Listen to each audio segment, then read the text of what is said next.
Long, long ago, in the heart of a land called Abak, there was a kingdom rich in palm oil, yams, gold, and laughter. The drums of the land never stopped beating, and the market square was always filled with dancing, trading, and songs.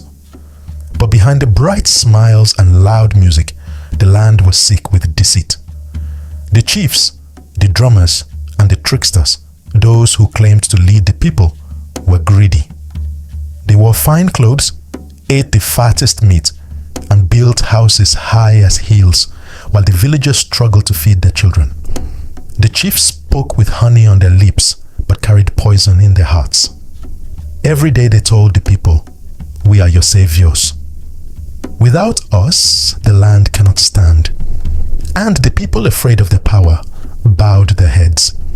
Yet among them was one young man, a wanderer, a bold spirit whose presence could not be ignored. His name was VeryDarkMan, but the people called him VDM.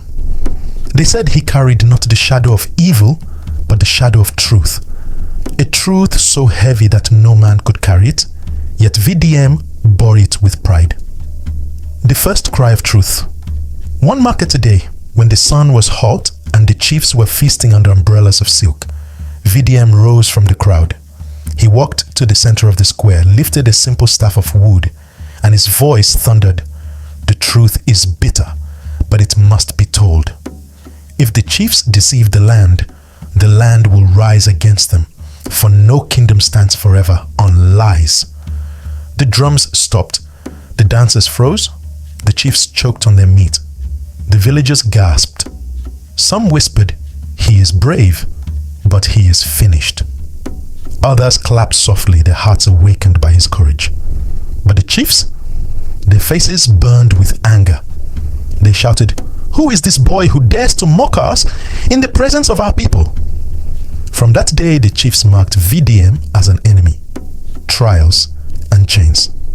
Not once, not twice, but many times.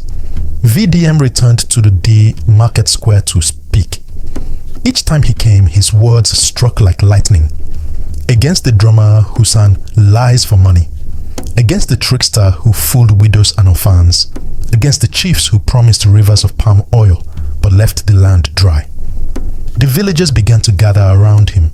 His words gave them courage. His voice gave them strength. But the chiefs grew restless. Finally, one evening, when the moon was high, the king's guards seized VDM.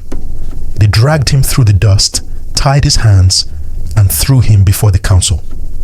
The chiefs cried, "This man is dangerous. He insults the elders. He defames the drummers. He disturbs the peace." The people waited to hear VDM beg for mercy. But instead, in chains with dust on his face, he laughed. A laugh so deep it echoed in the council hall. Then he spoke, "Do not fear my voice. Fear the silence of the people. For a silent people will one day roar louder than thunder." The chiefs trembled, for in his laughter they saw their downfall. The voice that could not be buried. The chiefs tried to silence him. They locked him away. They mocked his name. They told the villagers he was mad, that he was evil, that he was a liar. But a strange thing happened. The more they tried to bury his voice, the louder it grew. His words traveled like wind, through the dark forest, across rivers, into faraway lands. Even children playing in the fields repeated his sayings. Soon, people began to whisper, "The truth is dark, but it shines brighter than lies." And in those whispers, the chiefs felt their power crumbling. Ending to this day, in the land of Abak, the story of VDM lives on.